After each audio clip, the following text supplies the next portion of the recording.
As moms, we have the superpower of trying to maintain an endlessly busy schedule filled with late nights, early mornings, and lots of moving parts.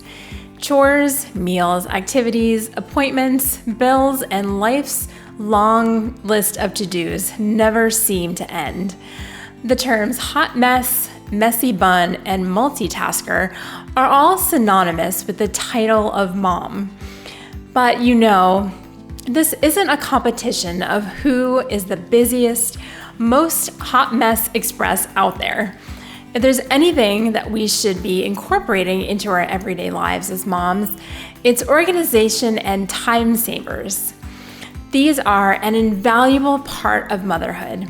And whether you're working outside the home or trying to round up the kids in the morning and make it out the door for school on time, they can be the difference between enjoying motherhood and getting burned out.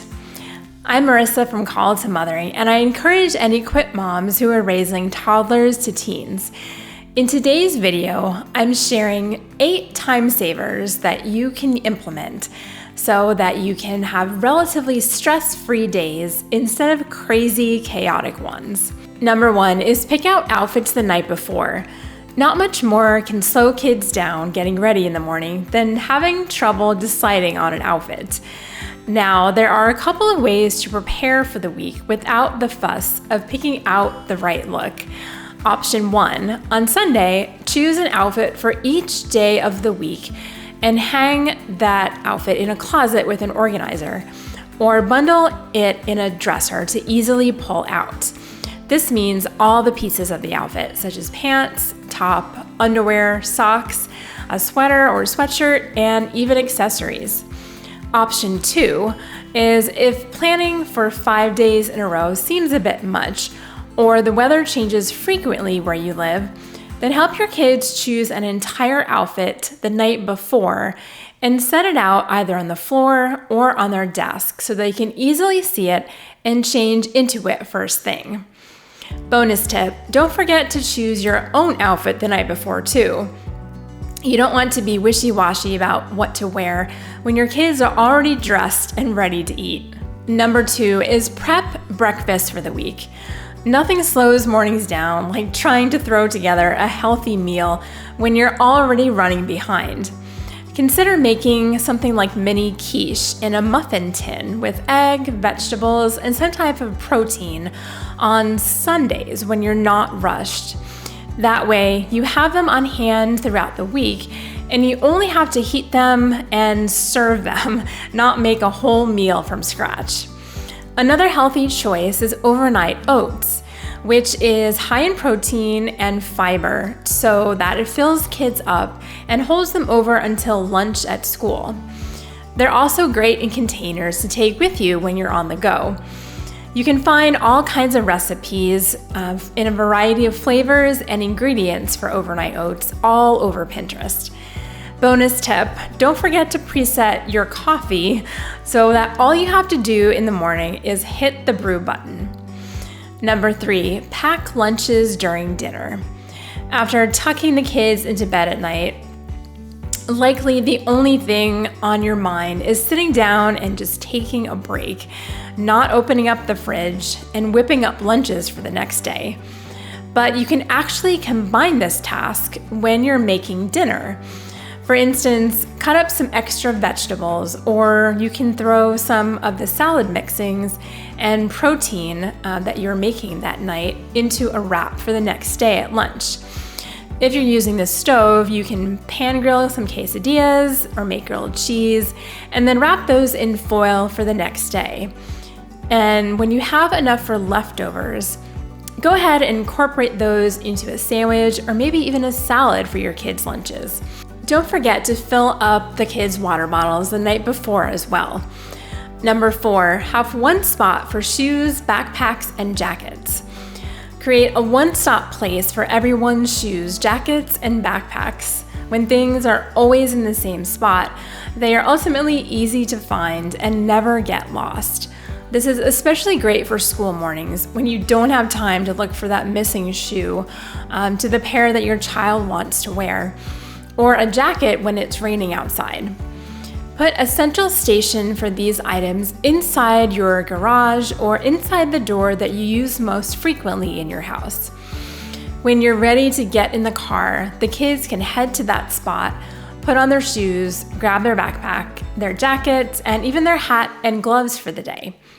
When they return home from school, everything gets dropped back in the same spot to do all over again tomorrow. Number 5, minimize the amount of mess in the first place. Cleaning up and doing household chores as you go can save you a lot of time and also headaches. I find that it is much more emotionally exhausting to deal with larger messes and then transition into full-on cleaning mode than it is to just spend a few minutes each night cleaning up a few small messes. Here are several things you can do. Rinse dishes immediately and put those in the dishwasher. Run the machine every night, regardless of how full it is, and then every morning put the clean dishes away. You can also put things away fully before moving on to the next activity, such as when you're making food and your kids are playing with toys or blocks. Also, close down your home every night. That means wiping down counters and sinks, sweeping up under the table or floors that are in the main living area of your house, and making sure that all of the rooms are relatively straight and tidy. Also, declutter often. In our home, we're not minimalist, but it is harder to have kids help clean up their own messes if there are so many toys for them to get overwhelmed with where to put them. Number 6, online grocery shopping. This has to be one of the best inventions of the 21st century. You can order your groceries online and either have them delivered for a small fee or pick them up at the grocery store where they're brought out to the car free of a delivery charge. Something like Instacart allows you to order from several different stores, which is very convenient. Those stores are within a preset mile radius of your house. You can order from either one or a couple depending on your needs for the order, as long as as each one meets the $50 minimum. Coupons can also be applied, which is a bonus. Simply select the delivery window, which can be as little as 2 hours from when you start your order, and then interact with the person shopping for your food. She or he will indicate if something is out of stock and what the replacement options are. Then shortly after all your items are in the cart, they're delivered to your front doorstep. You can also opt for free pickup at Target or Walmart. On your way home from picking up the kids at school, just head on over to the store, pull into the designated parking spot, pull up the app on your phone, and just let them know which number you're in, which spot in the parking lot, and they wheel out your items and even put the bags in your trunk for you. You may also need to let them know what kind of car you have. This is so easy and convenient. Number 7, anchor, batch, and block schedule. Anchoring habits, batching your time, and block scheduling are all productivity hacks that help you minimize your time by having focused time slots to do certain things. I like to anchor things together to either implement a new habit or do things one right after another. For example, drinking water. If I want to drink more water during the day or remember to drink water throughout the day, I can anchor that to other things I already habitually do, like waking up, brushing my teeth, or eating lunch. So at those times, I can just drink a glass. Batching your time is a simple hack that allows you to have full concentration on a group of similar tasks during a dedicated time period without interruptions. This basically means planning out your day so that you concentrate your energy on one task at a time, and also organizing similar tasks together. So if you have 5 phone calls to make, for instance, You can batch them together and make them all at once, or as many as your kids will allow in that time setting. Now, block scheduling is when you schedule similar tasks that have been batched into your day. So your morning may consist of making beds, making breakfast, starting laundry, and doing the dishes. Similar tasks are batched together for ease and efficiency. And lastly, multitasking, within reason. Some research shows that multitasking can be one of the worst things that we do for both productivity and the execution of great work. But come on, motherhood, how can we not multitask? I've found that there is one way that we can multitask that works to our advantage and doesn't interfere with productivity or doing things halfway. And that is to multitask only 2 items at a time. One that doesn't consume much brain power, with the other that you really need to focus on. Some examples are: take advantage of your commute.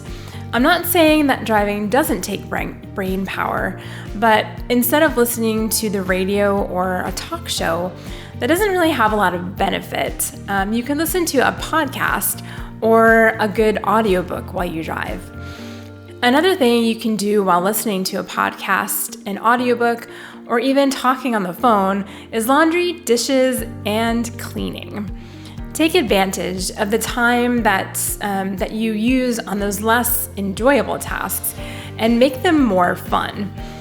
While you're cooking dinner, you could start that ongoing grocery list. You're in the kitchen already, so make use of the time and see in real time what you would need from the store.